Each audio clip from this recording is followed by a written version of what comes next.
నమస్తే, నేను మీ కుప్ప పద్మిని. ఇన్నాళ్ళు మీ సపోర్ట్ ని నాకు అందిస్తూ, మీ ప్రేమని నాకు అందిస్తున్న ప్రతి ఒక్కరికి కృతజ్ఞతలు.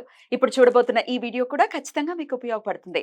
లైక్, షేర్ అండ్ సబ్స్క్రైబ్ చేసి మీ ఇష్టాన్ని అలాగే మీ సపోర్ట్ ని నాకు అందించండి. అలాగే ఈ వీడియో పట్ల మీ అభిప్రాయాన్ని కమెంట్ సెక్షన్ లో కమెంట్ చేసి నాకు తెలియజేయండి. నమస్తే. నమస్తే, వెల్కమ్ టు అవర్ ఛానల్. నేను పద్మిని. ప్రస్తుతంతో పాటు ప్రముఖ ఆధ్యాత్మికవేత్త, ఆస్ట్రోన్యూమరాలజిస్ట్, ఎనర్జీ వాస్తు స్పెషలిస్ట్, శ్రీ విద్య ఉపాసకులు శ్రీమతి జయప్రద గారు మనతో పాటు ఉన్నారు. మాట్లాడదాం. నమస్కారం అండి. నమస్తే అమ్మ, శ్రీమాత్రే నమః. రైట్, బోర్డు మీద ఆల్రెడీ రాశారు. సెప్టెంబర్ 1వ తారీఖు నుంచి అక్టోబర్ 1వ తారీఖు వరకు రాశిఫలాలు చెప్తున్నారు. అవును. రైట్. మరి ఎలా అండి, ఒకసారి గోచార ఫలితాలు ఎలా ఉన్నాయి, గోచారం ఎలా ఉంది, అలాగే ఎన్నాళ్ళ ఈ గోచారం వల్ల ఎంత రిజల్ట్ అనేది ఉంటుంది? ఎందుకంటే ఇది చెప్పారు కానీ మాకు ఇది జరగలేదు అనేది వినడానికి ఎందుకంటే ఇంత కష్టపడి స్టడీ ఇది డెఫినెట్ గా చెప్తూ ఉంటే ఎందుకు అవ్వలేదు అనేది వింటే మాత్రం ఒకంత ఆశ్చర్యంగా అనిపిస్తుంది. అసలు గోచార ఫలితాలు ఎంత రిజల్ట్స్ ఇస్తాయి, అసలు గోచారం ఎలా ఉంది? తప్పకుండా గోచార ఫలితాలు అనేది మనకి మన జాతకం ఉంటే 100% ఈ గోచార ఫలితం అనేది మనకి 10 నుంచి 15%. అంత తక్కువ. జాతకం లేని అంటే మాకు టైం బర్త్ తెలియని వాళ్ళకి, సో ఈ పేరుతో 30 ఏళ్ళ నుంచి నడిపిస్తే ఆ పేరుకున్న అక్షరం నామాక్షరంతో ఈ రాశి అని అనుకునే వాళ్ళకి ఈ గోచార ఫలితం అనేది 40% పనిచేస్తుంది. ఎందుకంటే ఎప్పుడైతే పేరు ఎక్కువగా వాడుకు మొదలవుతుందో ఆ పేరు రావడానికి కారణం ఏంటంటే ఏదో ఒక గ్రహం అనుగ్రహం ఉంటేనే వస్తాం. అసలు ప్రతి మనిషి భూమి మీదకి వచ్చాడంటే ఏంటంటే వాళ్ళకి ఏదో ఒక అనుగ్రహం, వాళ్ళు ఏదో చేయాల్సిన పనులు ఉన్నాయి, దానివల్లే మానవ జన్మ ఎత్తారు. మానవ జన్మ ఎత్తడం అంటేనే కర్మను మనం తొలగించుకోవడానికి, మనం చేసిన ప్రారంభ కర్మలు ఏవైతే ఉన్నాయో అవి తొలగించుకోవడానికి. సో తొలగించుకోవడానికి పుట్టినప్పుడు ఏ పేరుతో మనం పిలుస్తాం, ఎక్కువ పిలువబడుతున్నామో ఆ గ్రహాల అనుగ్రహం మనకు ఉందని అర్థం. సో అలా అప్పుడు గోచారాన్ని 40% తీసుకుంటాం. జాతకం ఉన్న వాళ్ళకి టైం ఆఫ్ బర్త్ కరెక్ట్గా తెలిసిన వాళ్ళకి దీన్ని 15% తీసుకుంటాం. 15% ఎందుకు తీసుకుంటాం అంటే చాలా ఇంపాక్ట్ ఉంటుంది. 15% అంటే చాలా తక్కువ అని కాదు, చాలా ఇంపాక్ట్ అది. సో గోచారంలో మనకి రాహు, గురువు, శని భగవానుడు వీళ్ళు చాలా పెద్ద గ్రహాలు. మిగతా అన్ని కూడా మాస గ్రహాల కింద వస్తాయి. వీళ్ళు సంవత్సరానికి, గురువు ఏమో సంవత్సరానికి మారుతాడు, రాహుకేతులు 18 నెలలకి మారుతారు ఒక్కొక్క రాశి నుంచి. శని భగవాన్ 2.5 సంవత్సరాల నుంచి 2 సంవత్సరాల తర్వాత మారుతుంటాడు. సో ఆయన ముందున్న వెనుకున్న రాశుల వాళ్ళందరికీ ఆ ప్రభావం ఉంటుంది ఖచ్చితంగా. ఆయన వక్రిస్తూ ఉంటారు కదా, సో వక్రించినప్పుడు వెనక రాశి వాళ్ళకి ఇబ్బంది, ముందుకు వెళ్తున్నప్పుడు ముందు రాశి వాళ్ళకి ఇబ్బంది ఆయన. సో శని భగవాన్ ఉన్నాడు అంటే మెయిన్. సో మనకి కావలసిన మెయిన్ ఆధారం ఏంటంటే జాతకంలో కావాల్సిన కెరియర్ సెటిల్ అవ్వాలన్నా, కెరియర్ బాగుండాలన్నా శని భగవాన్ ఎక్కడో చూసుకోవాలి. ఆర్థికంగా ఇబ్బందులు లేకుండా, ఆర్థికంగా బ్రహ్మాండంగా ఉండాలనుకుంటే గురువు ఎక్కడో చూసుకోవాలి. సో ఏ మాయలో పడకుండా, ఏ ఇబ్బందులు పడకుండా, ఏ లోన్లు పెట్టకుండా మనం ఉన్నాము అనుకుంటే రాహుకేతులు చూసుకోవాలి. సో వీళ్ళు మేజర్. సో ఈ మేజర్ గ్రహాలు ఎప్పుడైతే ఉన్నాయో అవి ఖచ్చితంగా ఇంపాక్ట్ ఉంటాయి. ఆ సంవత్సరం అంతా ఏ రాశిలో వీళ్ళు ఉంటారో ముందు వెనక ఉన్న రాశుల వాళ్ళతో సహా ఆ రాశి వాళ్ళకి ఇబ్బందులే. అయితే మాస ఫలితాలు ఎందుకు చూసుకుంటామంటే ఇక్కడ రవి మారుతాడు, శుక్రుడు మారుతుంటాడు, బుధుడు మారుతుంటాడు, కుజుడు మారుతుంటాడు. ఇవి మాస గ్రహాలు ఎందుకు అంటే మనకి ఇవి మారడం వల్ల కొంతవరకు ఈ పనులు చేయొచ్చు. ఇప్పుడు మనం ఈ లోన్ పెట్టుకోవచ్చా, పెట్టుకోకూడదా, ఈ లోన్ తీసుకోవాలా వద్దా, కొన్ని విషయాలు క్లారిటీ వస్తుంటాయి. ఆ విషయాల కోసం మనం ఏళ్ల తరబడి వెయిట్ చేయట్లేదు. ఈ గ్రహస్థితిని బట్టి కూడా చేసుకోవచ్చు. ప్రమోషన్ కావాలి, చూసుకోవాలి. అందుకని ఈ మాస గ్రహాలు అనేది మనం ఖచ్చితంగా చూసుకొని ఈ మాస ఫలితాలు ఎలా ఉన్నాయి చూసుకుంటాం అన్నమాట. ఒకసారి గోచారం ఎలా ఉందో ఒకసారి. సో గోచారంలో మీనంలో రాహు నాన్న, సో వృషభం రాశిలో గురువు, తర్వాత కన్యలో కేతువు, కుంభంలో శని భగవాన్ వక్రించి ఉన్నాడు.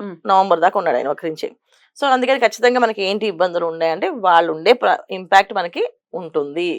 ఏమేమి ఉంటాయంటే ఆర్థికంగా కొంచెం ఇబ్బందులు ఉంటాయి, బద్ధకం ఉంటుంది మనుషులందరికీ, చేయాలని పనులు చేయాలనిపించదు. ఎందుకంటే మీనంలో రాహు ఉన్నాడు కనుక ఖచ్చితంగా మనకి పూజల దగ్గర, తర్వాత నోములు చేయాలన్నా, దానాలు చేయాలన్నా బద్దకిస్తుంటాం. మిగతా విషయాన్ని యాక్టివ్. ఒక పార్టీ ఉందంటే ఆ రెడీ, మేము ముందే వచ్చేస్తాం అని చెప్తుంటారు. ఒక సినిమాకి వెళ్ళాలంటే ఫాస్ట్గా ముందుకు వెళ్ళిపోతుంటారు. ఇవన్నీ జరుగుతుంటాయి, ఇవి మాత్రం అవ్వదు. ఇక మీనరాశి వారు, ఈ మీనరాశి వారికి ఎలా ఉండిపోతుందండి సెప్టెంబర్ మాసం? తప్పకుండా నాన్న, మీనరాశి వాళ్ళకి సెప్టెంబర్ మాసం అనేది చాలా బాగానే ఉంటుంది. బాగుంటుంది కాదు, బాగానే ఉంటుంది. చతుర్థ స్థానంలో కుజుడు, షష్ఠ స్థానంలో రవి బుధులు, తర్వాత వాడిని సప్తమంలో మారుతారు, రవి శుక్రులు అవుతారు సప్తమ స్థానంలో. ఎప్పుడైతే వీళ్ళు మార్పు జరిగిందా, ఇక్కడ ఎప్పుడైతే మనం ఈ మాసం అంతా కుజుడు గురించి ఎక్కువ మాట్లాడుకుంటున్నాం ఈ రాశులన్నీ కూడా. ఎందుకంటే కుజుడు ఏ స్థానంలో ఉంటే ఆయనకి ఏ స్థానం బాగాలేదో ఆ స్థానం ఒక ప్రభావం మనమే చూపిస్తాడు. చతుర్థ స్థానం అనగానే ఏమవుతుందంటే ఇక్కడ వీళ్ళకి కుటుంబ స్థానమే అది చతుర్థ స్థానం అనేది. సో తండ్రికి సంబంధించిన బంధువులతో వివాదాలు కానీ, అండ్ అంతర్గత శత్రువులు బయటపడడం కానీ, సో వీళ్ళే చేశారు మాకు అనే ఫీలింగ్ తెప్పించడం కానీ జరుగుతుంది. కానీ ఇవన్నీ జరిగే అవకాశాలు ఎక్కువగా చతుర్థ స్థానంలో. జన్మరాశిలో మీనరాశి వాళ్ళకి రాహు ఉండడం వల్ల, వాళ్ళ రాశిలో రాహు ఉండడం వల్ల ఏమవుతుంది అంటే, ఏ పని చేయాలన్నా దానికి ఆపోజిట్ చేస్తారు. పొద్దున్న లేచి పూజ చేసే వాళ్ళు అనుకోండి, వాళ్ళు 10-11 లేచి పూజ చేస్తారు అండి. అసలు పూజ చేయని వాళ్ళు, పూజ అంటే దేవుడు అంటే భక్తి లేని వాళ్ళు ఆటోమేటిక్ గా భక్తిలోకి మునిగిపోయి పూజలు పూజలు చేస్తారు. ఎందుకంటే రాహు రివర్స్ చేపిస్తాడు. ఎవరైతే హ్యాపీగా ఎంజాయ్ చేస్తుంటారో వాళ్ళు తీసుకొచ్చి పూజలు పడేస్తాడు. ఎవరైతే పూజలు పునస్కారాలు చేస్తుంటారో వాళ్ళకి హ్యాపీనెస్ పడేస్తాడు. సో మీరు దీంట్లో ఉండనేసి వాళ్ళు దాంట్లో కంఫర్ట్ ఉండదు, వాళ్ళు దీంట్లో కంఫర్ట్ ఉండరు. అరే కొత్తగా ఏంటో ఇలా చేస్తున్నావు అంటే నేను ఉండలేకపోతే ఇది అర్థం కాబట్టి నాకు నా పొద్దున్నే అనుకుంటున్నా, కానీ మాకు మార్నింగ్ నాకు మళ్ళీ అమ్మవారు కనిపించింది, మళ్ళీ పూజ చేయాలనిపించింది చేస్తున్నాను. సో ఎక్కువ పనులు చేయడం అనేది మార్చేస్తుంటది రాహు ప్రభావం. మాయావి అండి, చాలా చాలా మాయావి. ఇప్పుడు అందరూ మీన రాశి వాళ్ళందరూ అది ఆల్మోస్ట్ రాహు ఎప్పుడైతే మీనలోకి వచ్చాడో అందరూ అది ఫేస్ చేస్తారు. తెలియకుండానే మేము ఈ మధ్యన బాగా భక్తులు అయిపోయామండి అని చెప్తుంటారు. అంటే వాళ్ళు మా పాజిటివ్ గా తీసుకుంటున్నారు దాన్ని, నెగిటివ్ గా తీసుకోకుండా. సార్ మంచిది, చాలా మంచిది. ఎందుకంటే ఒక మనిషిని మార్చడం అనేది ఒక మనిషి వల్ల కాదు, ఒక గ్రహం వల్ల అయిందంటే అది అదృష్టమే కదా. మరి ఒకవేళ రాహు డెఫినెట్ గా మారిపోతారు కొన్ని నెలల తర్వాత, అప్పుడు యథావిధిగా వచ్చేస్తారు. ఏదో అలా చేసాం కానీ ఆ టైంలో మళ్ళీ ఇప్పుడు చేయలేమండి, కష్టం అంటారు. చాలా సార్లు మనం వింటూ ఉంటాం. ఆ టైంలో మేము బాగా చేసాం, పూజ జపం అనుష్ఠానం చేస్తామండి, ఇప్పుడు చేయలేకపోతున్నాం, అసలు కూర్చోలేకపోతున్నాం, అంతసేపు కూర్చోలేకపోతున్నాం, మేము ఎందుకు ఉండలేకపోతున్నాం అని అంటారు. ఎందుకంటే రీజన్స్ అక్కడ గ్రహస్థితి మార్పు రాగానే మనుషులు ఆటోమేటిక్గా మార్పు వచ్చేస్తుంది అనమాట. అలాంటి మార్పులు. సో పూజ చేసే వాళ్ళు కాస్త ఆటంకాలు వచ్చినా వీళ్ళు మళ్ళీ వాళ్ళ యథావిధిగా వాళ్ళు చేసే పది ఏదైతే ఉందో అది వెళ్ళిపోతారు మళ్ళీ, దానికి అది ప్రాబ్లం లేదు. కానీ ఇక్కడ ఏంటంటే ప్రాబ్లం, ఇక్కడ కుజుడు చతుర్థ స్థానంలో ఉండడం వల్ల తండ్రి వైపు బంధువులు వల్ల ఇబ్బందులు వస్తాయి. వాళ్ళకి సంబంధించిన గొడవలు కానీ, తర్వాత సోదరులతో గొడవలు కానీ, వివాదాలు కానీ, కోర్టు సంబంధించిన గొడవలు, ఆస్తి గొడవలు కానీ, కాస్త సంబంధించిన విషయాలు కానీ, వీటికి గొడవలు వచ్చే అవకాశం ఉంది కనుక జాగ్రత్తగా ఈ మాసంలో అలాంటివి ఎప్పుడో ఉన్నవి ఆల్రెడీ గొడవలు అవుతూ ఉన్నదాన్ని మనం ఏం చేయలేము. ఒకవేళ అయ్యే అవకాశం ఉంది కనుక ఈ మాసం వెళ్ళకుండా ఉండడం మంచిది. ఈ మాసంలో తన తండ్రి తరఫున వాళ్ళతో చుట్టాలతో కానీ బంధువులతో కానీ దూరంగా ఉండడము, ఆల్మోస్ట్ ఫోన్ ఎత్తుకొని ఉండడం బెటర్. ఏంటి ఏదో జస్ట్ మాట్లాడి మళ్ళీ మాట్లాడతాను చెప్పి పెట్టేయడం అనేది చాలా ఉత్తమమైన ఫలితం వీళ్ళకి. సోదరులతో వివాదం వస్తుంది అంటే ముందే అరే మళ్ళీ మాట్లాడదాం లేదా వదిలేసి అని చెప్పి వీళ్ళు జాగ్రత్త పడడం వల్ల ఆ రిలేషన్షిప్ అనేది నిలబడుతుంది. లేకపోతే ఏమవుతుంది, గొడవ అవుతుంది, ఆ రిలేషన్ పాడైపోతుంది. ఒక మాట మనం అన్నాం అనుకోండి, ఆ మాట వాళ్ళ జీవితాన్ని మనకు కనిపించడం వల్ల కనిపిస్తుంటది. సో వీళ్ళు ఎందుకు చేశారో ఎందుకు అన్నారో వాళ్ళకి ఆ ప్రభావం తెలియదు. ఖచ్చితంగా వీళ్ళు ఈ మాసం జాగ్రత్తగా ఉండడం వల్ల ఆ ప్రాబ్లమ్స్ రాకుండా బయటపడతారు. ఆరాధన విషయం ఒకసారి చెప్పండి. తప్పకుండా. ఆరాధన విషయం వచ్చేసరికి దుర్గమ్మవారి ఆరాధన చేయాలన్న, దుర్గా ఆరాధన తప్ప వేరే ఆరాధన ఏం లేదు. దుర్గా ఆరాధన ఎంత ఎక్కువ చేస్తే అంత ప్రభావం. ఎందుకంటే రాహుగ్రహం అనేది పెద్ద గ్రహం. కుజుడు రవి బుధులు వీళ్ళందరూ మాసానికి మారిపోతుంటారు. సో వీళ్ళకంటే కూడా మెయిన్ చేయాల్సింది రాహుకి. ఎందుకంటే మన బద్ధకాన్ని వదిలేయాలి. ఫస్ట్ ఆఫ్ ఆల్ చేసే పని రివర్స్ చేస్తాం కనుక ఆ రివర్స్నెస్ కాకుండా మనం చేసే పని ఏదైతే తీరుందో అది ప్రకారం చేసుకొని వెళ్ళడానికి రాహు కోసం అని దుర్గా ఆరాధన చేసుకోవడం వీళ్ళు.